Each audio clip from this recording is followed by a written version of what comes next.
ziar naa leen bu baax a baax di wax président Ousmane Sonko président Diomaye nañ sant yàlla bu baax a baax ci façon opposition bi ñu am opposition boo xam te ne dañu peine pour convaincre Sénégal nekk population bu politique mën a ràññee dëgg ak i fen ñoom opposition boo xamante ni opposition bu tayal la tayal maanaam ñu paresse lañu ba pare xamadi loolu mooy dëgg loolu mooy li am te dama ci ñëw léegi c'est-à-dire opposition bi yeewuñu sont pas intelligents boobaak léegi dañoo toog ay fan ñu ñuy wax naan na rapport génn rapport trimestriel na génnul liñ doon xaar amul seen yaakaar tas rapport yi génn lañ ci doon xaar amul ma def ci vidéo ma ni rapport bii nii du gudd fan débat bi ñu ciy def du yàgg parce que liñ doon yaakaar ci rapport bi amut nguur gi dañoo ñëw jël décision wax dëgg sénégalais duñu mës a fen sénégalais wax lu leer la ñuy dem ak sénégalais la gënoon a metti jàll na mooy ba président Ousmane Sonko taxawee wax ak sénégalais ni leen lii lañ fi fekk nañ fi nangam ci ay bor il faut dëkk bi dina metti te yàgg na ko wax sax avant muy ñëw ci nguur loolu mooy nit opposant loolu mooy nit ku dëgg sincérité le président Ousmane Sonko ëppale ñii fi nekk sincère uñ si suñu doxala bu ñu demee tey ba Abdou Mbow mi nga xam te ni bi ñu indee assemblée nationale loi pour affaire góor jigéen dafa lankoon def ci ay vidéo def ci ay sorties ñu toog ay fan nguur changé gars yi def manifestation pour affaire góor jigéen mu teew fa Sénégal ñu gis opposition boo xamante ni rapport génn bu Cour des comptes wax scandale yi nga xam te ni am na ci réew mi Cour des comptes wax ci def ci conférence de presse expliquer sénégalais li xew kenn mosu cee dégg ay Thierno Alassane Sall wala ay ñeneen ak ñeneen kenn mosu leen cee dégg rapport bi nga xam te ni dafa génn ñaari rapport yi kenn déggu leen ñu wax ci parce que li ñu doon yaakaar dafa tas maanaam loi des finances bi ñu doon voté tey génn nga dégg ñu ciy wax waxu dof yoo xamante ni dama ci ñëw xam nga des fois c'est trop technique yenn yi gars yi di wax dañ ciy wax bu leer benn ñu ni Sénégal dafa leb 10 000 milliards nañu wax fan la 10 000 milliards yi féete loolu mooy wane ak ndof loolu mooy wane ñàkk a yeewu loolu moo tax man président Ousmane Sonko nañ gërëm yàlla bu baax a baax ci façon opposition bi ñu leen jox buñ toogee naan Sénégal leb na 10 000 milliards nañ wax 10 000 milliards yu féete xam loolu mooy caaxaan loolu mooy jaaxaan di saw yow yaa ngi taxaw depuis ay weer naan dëkk bi dafa dëgër dëkk bi amul dara yaa ngi toog depuis ay weer naan investisseurs yi daw nañ Sénégal mënut a leb dara Sénégal mënutul lever de fonds FMI jox leen xaalis Banque mondiale jox leen xaalis yow yaa koy wax yow mi doon wax loolu yaay wëlbati ko naan Sénégal leb na 10 000 milliards fan la ko Sénégal jëlee ana investisseurs yi ko jox ana bailleurs yi ko jox loolu mooy wane maanaam paresse gi nekk ci ñoom loi yi nii gis nga kii yi génne rapport yi génne duñ ko sax lire amuñu sax patience u lire ko kenn moo ciy génn wala ñuy xaar seen messi bi ñoom mu génn jox leen élément de langage ñu topp ci di wax loolu moo am réew moo xamante ni investisseurs yi dañ koo daw ñi nga xamante ni ñooy bailleurs yi nga xamante ni ñooy leble daw ñëpp daw ñu réew moom ba réew ma dëgër ngeen amul xaalis réew mi defuñ fi dara 10 000 milliards réew mu mu dugg nit ñi sentir ko 10 000 milliards réew mu mu dugg nit ñi sentir ko en 2 ans ñu ni Sénégal dafa leb 10 000 milliards loolu kàcc gënu koo rëy peut-être li ma leen wax mooy leen mooy nguur gii nii presque dund sul bukki lay def ndax ay bor ay dette cachée ay tappale yoo xam te ne nguuru Macky Sall daf fay bàyyi 10 000 milliards yooyu ñuy wax 6 000 et quelques milliards yi ay bor la mooy bor yi fi Macky Sall bàyyi te nguur gi nekk di ko fay instant yi mu am ay échéances yu taxaw weer wu nekk ay xaalis bu ñuy débloqué fay nañ plus de 1000 et quelques milliards bi ñu faloo ak léegi ci bor yi nga xam ne Macky Sall da ko fay bàyyi ay liggéey yu bëri taxaw parce que ay tappale la woon yoo xam ne daf ci am ci ay contrat tali ak ay contrat yoo affaire BTP bi la ba état bu Sénégal débloqué plus de 500 milliards instant yi fay ko boru BTP bi pour liggéey bi reprendre loolu moo am loolu mooy li xam te ne mooy réalité bi am nguur Sénégal débloqué plus de 500 milliards teg ko ci table yi pour relancer waat secteur BTP ndax bor yoo xam te ne nguuru Macky Sall moo fi bàyyi woon bor yu dul jeex ñii di suul di yéeg di wàcc di mbëkk di def lu ne pour lijjanti bor yooyu noonu ndax dañ ni ku fay say bor rek riche nga gis nga am réew gars yi bor kenn terew ko li bon mooy nga def ay bor def ko foo ko warta def dama nekkoon doon liggéey ci benn marché man bi avant may tukki marché moon liggéey ñu ñëw am benn banque fa ñëw doon lebal nit ñi xaalis am koo xam te ne bi mu lebee xaalis je me rappelle très bien moom bi mu lebee xaalis da cee céetal ñun ñi bëri bi ñu lebee xaalis dañoo jënd ay machine di ci liggéey machine ñëw moom bi mu jëlee xaalis da cee céetal céet gu rëy ñun ñu dem ci céet ga ñun ñëpp mais teguñ ci ay weer banque bi sonal ko di ko dàqe ji di fa ñëw muy làqu des fois day ñëw sax banque ñun ko ay banque bi ñëw na de rek mu daw parce que amul lu ñu ko woon fayee am na keneen koo xam te même chose la def moom mujj gi dafa jël xaalis ba tukki ci quoi dem ci Espagne banque ba dañoo bàggante ba sonn mujj gi rakk ji lañ sonal mais moom mi nga xam te daf ci céetaloon moo gën a sonn ñun ñi nga xam te ni machine lañ ci jënd di ñaw di fay buñ la lebalee xaalis nga bëgg ci def ay liggéeyu tapaale yi tabax ci loo xamante ni nit ñi dañuy gis ni lii de moo fi tabax te produirul dara boo jëloon sa alal ji def ko ci lu mel ni Sonacos def ko ci lu mel ni yeneen yoo xam te day produire di nga mën a fay mu ba pare mu am impact ci population bi mais yu bëri yu ñu doon def politique lañ ko doon investir lépp lañ doon def am ak yeneen yoo xam te ni dañ ko lépp ci turu Sénégal ba pare damm ko ci seeni poche am ay entreprises yu fi nekkoon yoo xamante ni bi ñu paree nguur gi bi mu ñëwee courrier yi dàq ji pour ñu fay bor yooyu noonu yoo xam te ne xamuñu fan la ko nguuru Macky Sall dugal loolu moo am 10 000 milliards yi ñuy wax 6 000 et quelques milliards yi bor la yoo xam te ne Macky Sall moo fa bàyyi ñi ne transparence sax moo tax ñu boole ko ci loi bi ne mais bu doon ñoom dañ koy nëbb loolu mooy dëgg. benn tappale amul, nguur gi dañoo fas yéene liggéey ak transparence ak askan. patriote yi jël leen kurus yéen patriote yi ngeen di wérd xolu kulu naa yàlla bu mu sedd xolu kulu naa yàlla bu mu sedd yàlla na yàlla diigal pexem kulu naa yàlla na yàlla diigal pexem kulu naa yàlla buñ bég Touba yàlla bu mu inondé ay waay wérd leen loolu kulu naa yi taxaw nañ de billaay buñ sañoon Touba inondé ay waay yàlla jàpp ci ay waay xolu kulu naa yàlla bu mu sedd xolu kulu naa yàlla bu mu sedd. Asalaamaaleykum les gars, mais biir Pastef ak Pastef ak député yi ak ministre yi ak autorité yi bees yi maanaam il est temps dafa jot gars yi organiser ay séminaire di waxtaan ak gars yi parce que instant bii affaire bi c'est on ne peut plus dangereux ba pare mbir yi rythme bi muy doxee maanaam li war a noppal Ousmane Sonko war a noppal Diomaye war a noppal El Malick maanaam ci waa Pastef lay jóge maanaam ñi leen di sonal ci waa Pastef lay jóge ñi leen di sonal maanaam donc tey est-ce que jotul gars yi organiser waat ay séminaire dajale troupe yi maanaam dajale dirigeant yi dajale waat parce que ñun nu ñu amee nguur gi aussi nañ ko wax peut-être yenn conditions yi ñu amee nguur gi moo tax amuñu jotu des fois former ñenn ñi mais jot na ñu defalaat ñenn ñi formation parce que aussi le temps est on ne peut plus grave parce que géopolitique mondiale bi tey li muy joxe gars yi dañu war a prudent surtout boo nekkee autorité ci réew mi donc maanaam daanaka ambassade nga ab képp kuy liggéey si sunu ambassade yi ak ci gars yi li valable woon en tant que opposant valable tul tey député bi Saliou Ndione maanaam écharpe bi mu takk ay indice la ci yoo xam ne maanaam di jàppale ñoo xam ne tey ay Palestine ak affaire yooyu drapeau yooyu gis nga il est temps ñu ressaisir c'est bien que ni peut-être booy bi intention bi mu amoon mooy intention ki mais franchement si ñun la bokk nu mbokk la parce que nu mbokkam lépp la mais nag wax dëgg neex yàlla gars yi war nañoo utaat encadrement balaa ñuy génn wala balaa ñuy nangam lépp looy def war nga cee waxtaan ak nit yi bon moo gën nga indi ko ba ci hémicycle bi après muy jur ay polémique te polémique yi yëpp yi ngay jur mooy ay détails yoo xam ne booy Pastef yooyu da leen di échappé man dama yaakaar ni gars yi dañuy giiroo am buzz waaye yàkkamtee feeñ yàkkamtee nangam kenn ku ne di yàkkamti mais man pour man gis nga lii moo jural ku mel ni Guy Marius Sagna parce que franchement Guy Marius Sagna doo xam maanaam moom li mu doon def pour lan la parce que moment bi baaxul heure bi baaxul lieu bi baaxul te moom tey ñu ngi am ñoo xam ne ay noon yu taxaw yu déclaré ko taxaw ouvertement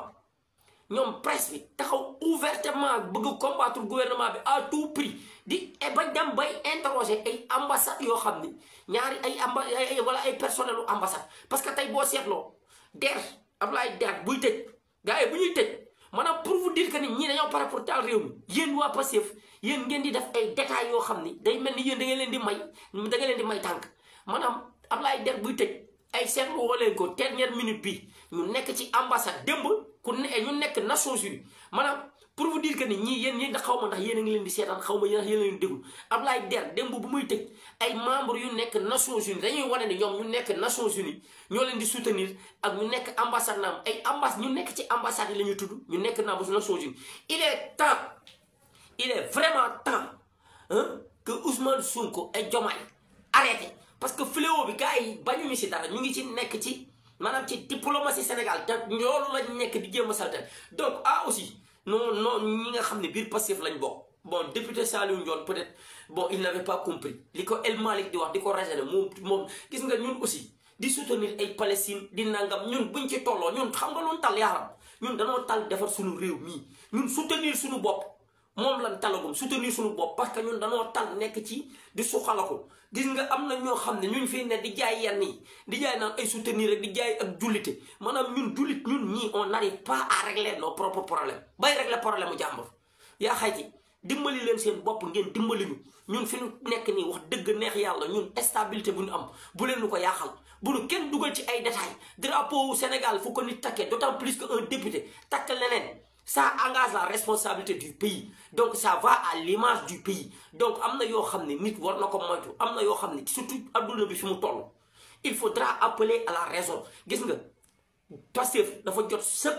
ñu defal leen rappel des troupes soit nos DG nos ministres nos gars yi woowaat nañ leen woowaat ci ruux wax ak ñoom parce que yii nii du wëyu parce que bu Guy Marius Sagna di keneen bu dul kii di kii bu dul kii di te loolu li ñuy wax yi ñuy def yépp maanaam image beeg li muy wax dara amalu ci njëriñ réew mi sa waay yaaram ñun dañoo nekk di defaram réew yaa xayti yemale leen ko ci réew mi Ousmane Sonko ngi ni jóge Chine la jóge maanaam Chine pays wu tiers monde la woon mu ngi inspiré wu ci Mao gis ngeen bi mu demee ci mausolée Mao bi xam nga lu mu wax Mao parce que Ousmane Sonko di wax déjà am Ousmane Sonko il c'est à l'image prolétaire de tous les pays unissez-vous nee na nit am njiitam réew munoo jiite seen réew bëgg sam réew benn affaire donc Ousmane Sonko ak Diomaye benn affaire donc la leen gars yi ragale fi mu ne nii te benn affaire donc moom la presse bi nga xam ne pare na pour taal réew mi moom la ñuy utiliser mooy jéem a jaxase Ousmane Sonko ak askan wi te Ousmane Sonko xam na ni benn affaire la am benn affaire la ko adduna ragale benn affaire la ko adduna respecté mooy aw askanam àndax moom ci li muy def te Ousmane Sonko wax na leen ko répété na leen ko moom lu muy mën a def mu ngi koy def pour askan wi ne léegi nag lu muy décider askan wax na leen ko grand théâtre nee na lu may jëlee ci décision na askan wi bootu àndax moom ànd ci ginnaaw àndax moom wala àndax moom tànk seen tànk suñu tànk mais nag buñ demee ba nga xam ne ci biir askan wi ay député Pastef ñooy def yenn yi franchement ça c'est écœurant ça c'est vraiment écœurant mënuñoo fee nekk nag à chaque fois am ko député Pastef am ko jàpp ko député am ko DG Pastef jàpp ko DG Pastef am ko ministre Pastef jàpp mais jot na gars yi jot nañu xool gars yi nan la ñu war a waxee nan la ñu war a doxee biir Pastef parce que aussi lii day nduru benn certaine naïveté wala benn certaine boo xam nit ñi amuñu jot ñun jot gi ñu am mooy jotu defar réew amuñu jot taxawaalu gi amuñu jot ay détails ci ay drapeau jàmbur franchement mën nañoo seetaan mais booy soutenir tamit ak booy jàpp na nga xam ni ñuy def wax dëgg neex yàlla nag wax dëgg neex yàlla sama bopp ma la gënal du bañ naa la réew mi fu mu toll nii daa am fu mu toll dañ toll ci affaire yoo xam ne benn étincelle mu ngi bëgg a tax adduna mais yow ngay jël ay engagement yoo xam ne ay responsabilités ça engage toute une nation donc attention prudence ay waay woowaat nañ ma nee nañ ma Fatick ngay taw ay waay nee nañ ma Fatick ngay taw ay waay xoolu kulu naa yàlla bu mu sedd ay yàlla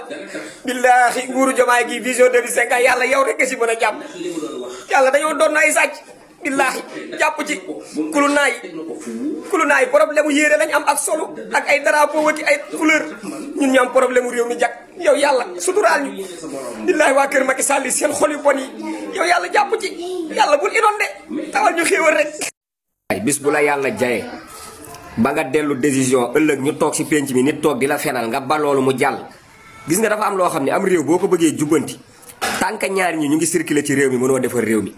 fen day yëngal aras fen suñu borom du ko jéggale ak sos ak yàq der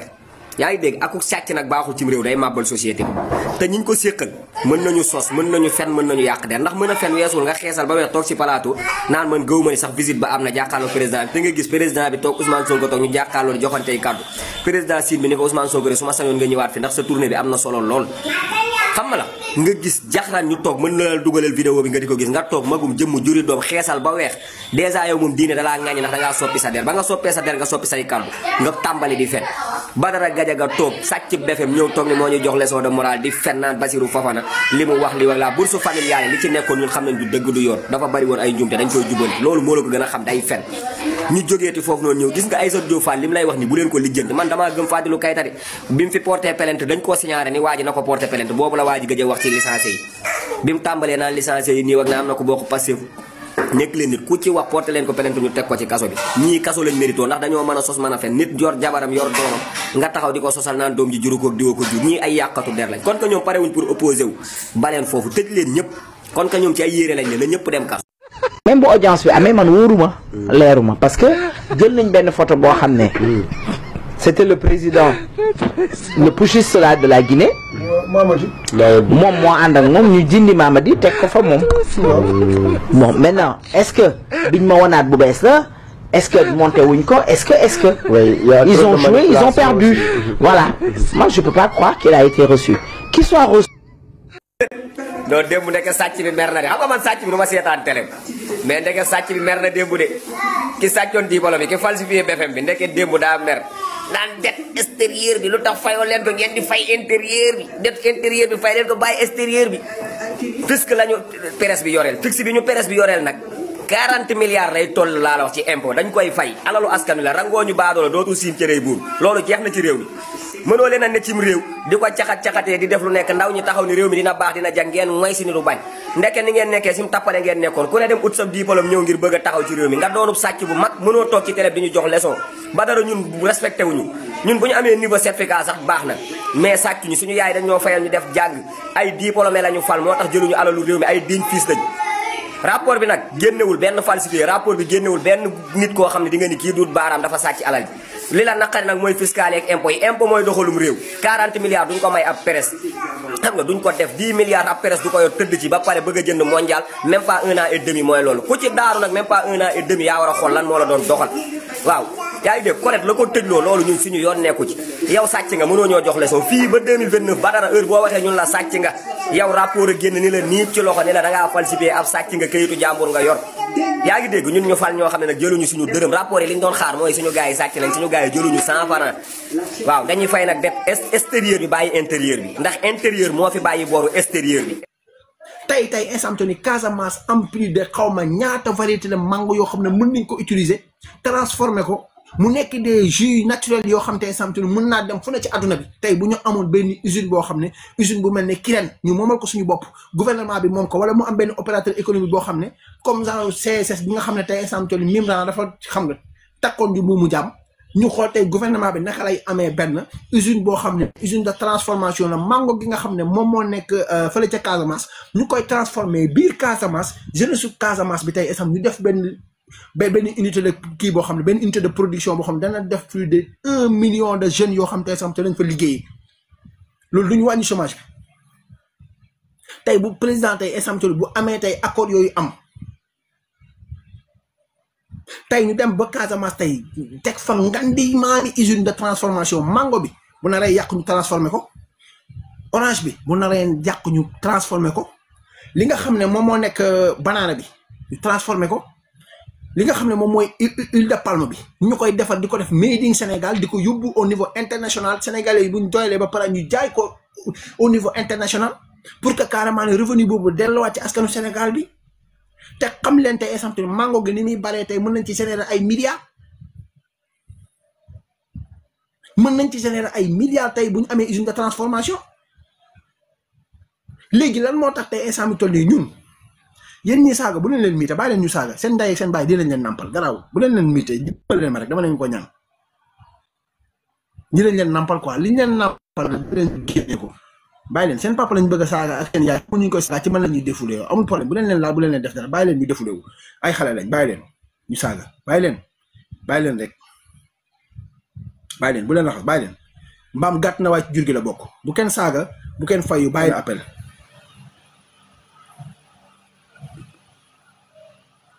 waa mais attends xaw ma I love Touba xaw ma I love you Touba xaw ma del bind I love Touba I love you bi bokk ci benn I love you bokk ci I love Touba la ñuy wax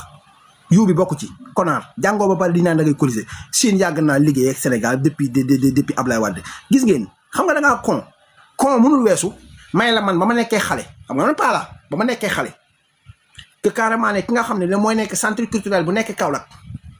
chinois yi ñoom ñoo ko defar kon Sénégal ba jox la ci exemple ci li nga xam ne moom moo nekk Petersen ne chinois yi ak sénégalais yàgg nañoo collaboré wu moo dañ ko bëgg a gën a yokk nga may wax ay waxu yàgg nañoo kilee ferme la nangam sang du ngeen bàyyi di wéy te du ngeen déglu fi see waa yow léegi ñu dem li nga xam ne moom laa am fii nii ñu ne instant mi toll nii 350 000 emplois numériques d'ici 2034 le Sénégal Ali Sali à Huawei pour la formation New Deal technologique agent Ecofin léegi xool leen lii plus de 350 000 emplois te tey instant mi toll nii numérique lañ wax numérique muy sama mbokk yi nga xam te instant mi toll nii ñoom ci affaire de li nga xam ne moom moo nekk affaire de numérique li ci la ñuy dox parce que démb am na benn information boo leen jox nekk carrément ci côté cadreur monteur genre yooyu noonu tey soxla lañ ci def nañ benn formation boo xam ne ñu ngi jël benn 40 milliards de budget lañ ci def pour li nga xam ne moom moo nekk formation bi yooyu noonu ñu defal ko plus de 700 000 sénégalais yoo xam te ñu ngi leen de ay jeunes yoo xam ne ñu ngi leen war a defal formation loolu noonu instant mi toll du nekk loo xam dafa yëpp wàññi taux de chômage bi xam ngeen loolu day wàññi taux de chômage bi léegi nag coopération yooyu nag moom la Ousmane Sonko demoon lijjanti ji te li nga xam ne moom laa leen di waxaat encore une fois ne leen li nga xam ne moom mooy tey produit yi nekk Sénégal tey instant mu nekk ay produits bruts mu nekk ay fruits yoo xam tey instant ñu ngi yàqu biir Sénégal xaal bi mi ngi yàqoon Sénégal mi ngi doon yàqu Sénégal bu baree ba bari day yàqu rek ñuy sànni benn deuxièmement mooy mango gi instant mi ñu toll nii mi nga fële ca lu mu tudd sax ca Casamance di fa yàqu nag yi ñoo koy lekk nit ñi mënuñ koo lekk parce que mënuñ koo jeexal te xamuñ fan lañ koy def tey bu ñu taxawaloon des usines de transformation damay dellu ci ginnaaw de waxuma gouvernement bii de gouvernement bu njëkk ba bu fekkoon ne moom instant bi nii taxawoon na ci def te ay usines de transformation yooyu noonu tey instant bi kon tey Sénégal luñ toog tey fuñ naan tey mango mi ngi yàqu biir Casamance non duñ wës a wax ne mango mi ngi yàqu biir Casamance ndax lu tax duñ wax ne mango mi ngi yàqu Casamance parce que am na leen loo xam ne président Ablaye Wade wala président Abdou Diouf tegoon na ko fi Ablaye Wade ñëw continuer ko ki nga xam ne mooy Macky Sall ñëw continuer ko mais defuñ dara tey moo am benn gouvernement bu bees boo xam ne mi ngi génn demagum premièrement dafa demagum Chine pour te taxaw ak ñi nga xam ne mooy ña fa nekk chinois yi mu jéem a waxtaan ak ñoom pour xool tey instant bi naka lay def ba collaborer wu ak ñoom jël seen modèle yi nga xam ne moom la ñu utiliser ba développer toll fi ñu toll nii ñun ñu dem tey pour ñoon dimbale ñu te nee naa la ñun ci ndimbal lañ toll ñun demaguñ fenn bougé guñ centimètre bu ngeen bëggee dégg-dëgg ñun ci dimbale la ñu toll de dañ ñoo war a dimbale parce que ñi ñu war a dimbale ñu dénk leen ñoom ñoo dóor alalu askan bi ba li nga xam ne moom mooy rapport trimestriel bi bu 2025 bi génn na dégg ngeen dem leen ngeen liiri ji ko en PDF tey bu ñu bëggee contrôler le gouvernement bëgg a taxaw jàkkaarloog ñoom tey instant ne li ngeen def baax na baaxul dem leen xooli finance publique bi lan ak lan lañ ci def xaalis bi nga xam ne moom lañ recruter lan lañ ci def ak xaalis bi nga xam ne moom lañ dépensé fan lañ ko dugal loolu lépp ngeen wax ko te aussi tamit nee nañu li nga xam ne moom mooy dette bi ngeen di laajte dette boobu ngeen di laajte que carrément ne tey instant ñu ngi ko doon jël fan lañ ko dugal nee nañ ci rapport bii di ñëw incha allahu rabbi dinañ ko ci dugal kon bàyyi leen yàkkamti yéen opposition bi yéen da ngeen a bëgg a jàpp seen bopp takk seen bopp ay saret ba pare nag yaakaar ne yéen fas ngeen takk saret fekk seen bopp ngeen takk saret génn leen ci li ngeen nekk konte nañ koy commencé ci benn mënoo jékki-jékki rek na fa mënul nekk utiliser leen seen maay nii ngeen jéem a nekk ay nit ngeen xam ne que carrément ne à part xel bu jugee ci nit mooy nekkatoo nit génn leen seen caaxaan yi ngeen nekkee beneen bi ci des mooy ci li ma leen wax ci li nga xam ne moom moo nekk merci beaucoup gannaaw nañ ko waxtaane 350 000 emplois numériques d'ici 2034 tey l'état c'est une continuité l'état c'est une continuité lii nii tey instant bi toll nii xam la dañuy xaar tey ba premier mandat bi jeex ñu def seen bilan en 2029 ñu def seen bilan li nga xam ne moom mooy seen premier mandat bu fekkee ne réussiruñ ko yéen ñi nga xam ne yéen da ngeen ne ci opposition bi ngeen bokk préparé wu leen ngeen ut seen leader bu baax bu ngeen tollee ci politique ngeen politique wala seen bopp ñun loolu lañ leen soxlaa mais soxlawu ñoo yéen ay saagante ay ndey parce que amul sens saaga bi may saaga wala delloo bi ma la koy delloo amul benn sens damay am lu ma naqari nga am lu la naqari parce que boo ma saaga ndey ma saaga la bàyyi boo ma saaga bàyyi ma saaga la kilifa point final après lu mu ñuy apporter delloo ñu ginnaaw lay def parce que saaga baaxul saaga yëfu dof la képp ku taxaw koo xam ne kenn saagaw la ngay saaga nit ñi xamal ne ab dof nga bu fekkee da ngaa jàkkaarloog saalum ne da nga koy saaga ndey yaa ngi saaga sa bopp ndey parce que saalum saagawul sa ndey te lijjantiwu la moom ci li mu nekk mooy lan gouvernement bi ci li mu nekk lim ñu diggoon ndax mi ngi ci ay tànkam wala nekku ci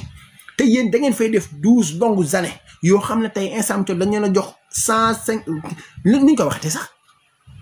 51 000 milliards de budget puusu leen paasu leen tegu leen fi lenn loo xam ne tey instant ñun jeunesse sénégalaise bi dinañ ci gis suñu bopp léegi ñu am gouvernement boo xam dañu doon wax Ousmane Sonko dafa taxaw naan les jeunes la jeunesse sénégalaise merci beaucoup xaaral